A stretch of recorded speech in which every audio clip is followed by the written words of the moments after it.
When Esther saw me in the diaper, there was a moment, one awful, airless moment, where I thought my life was about to end. Not in a physical sense. I wasn't going to die. But socially, spiritually, existentially, oh yeah, I was toast. I imagined the news headline, "Local man fired for bringing his private shame to work."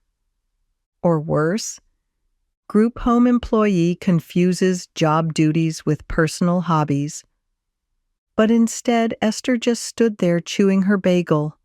A sesame seed stuck to her lip, and for some reason, that's what my eyes locked onto. Not the escape route behind her, not the diaper around my waist, just the seed. It was like my brain needed something, anything to focus on that wasn't the horrifying reality of the situation. Then she smiled. "I like them," she said. It took me a second to register what "them" meant.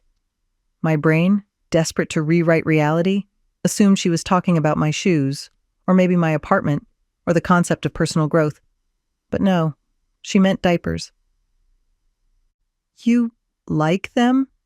I echoed, like some kind of malfunctioning parrot. She nodded, like we were talking about sushi or electric cars. "You too, Pete?" she asked. It wasn't accusatory.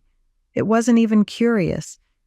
It was the same tone someone might use to say, "Oh, you're into podcasts?" Me too.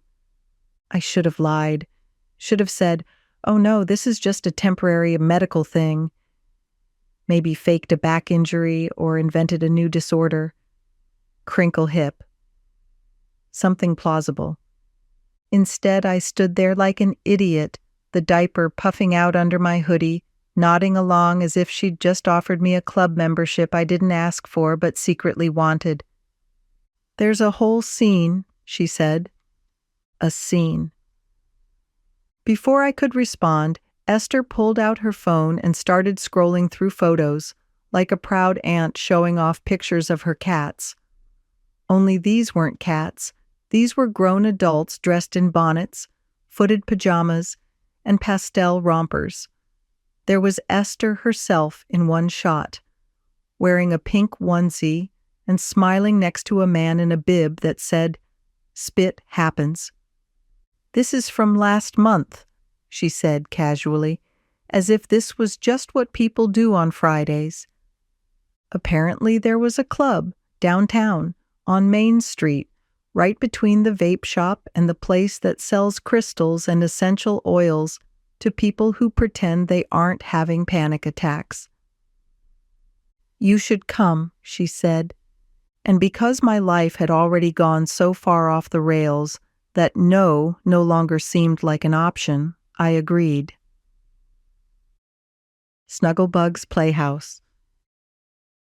The club was called Snugglebugs Playhouse, which sounded less like a social event and more like a lawsuit waiting to happen.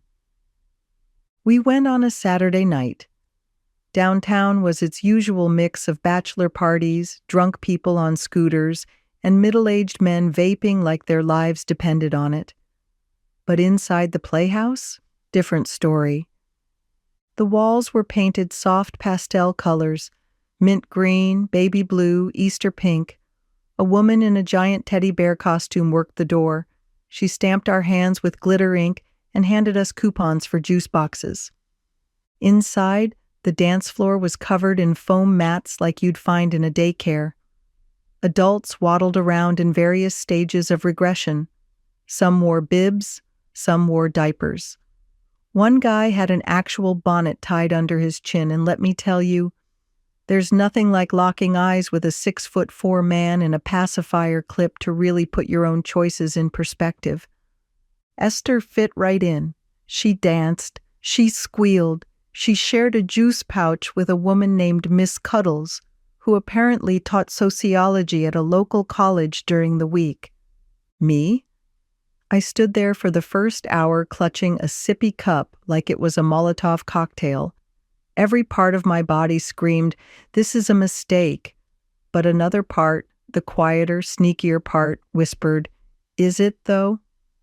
Because here's the thing, nobody at Snugglebugs was pretending to be normal. They weren't masking. They weren't posturing. They weren't spending every minute of their lives worrying about taxes or oil changes or whether their teeth were yellowing faster than their friends. They were just playing, being weird, being soft, and for once nobody was judging them for it. By the second hour, I loosened up. I let Esther pin a bib on me. It said little but fierce, which felt ironic considering my adult-sized credit card debt and the fact that I once cried during an Arby's commercial. We danced to some awful remix of a nursery rhyme. Esther twirled. I shuffled awkwardly, worrying about what my Fitbit would think. The ride home.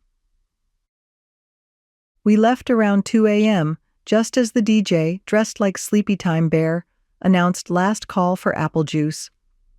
Esther and I walked back to her car in silence, not because we were ashamed, but because there wasn't much left to say. When you've spent 2 hours pretending to be a baby in public, small talk becomes obsolete. At home, I didn't change. I kept the diaper on.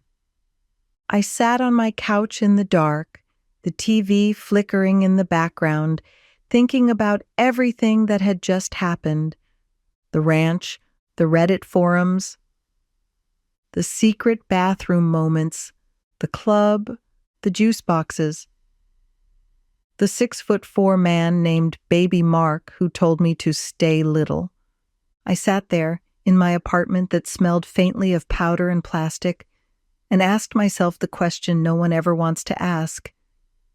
Is this my life now? The answer, of course, was complicated. On the one hand, yes, this was technically my life now.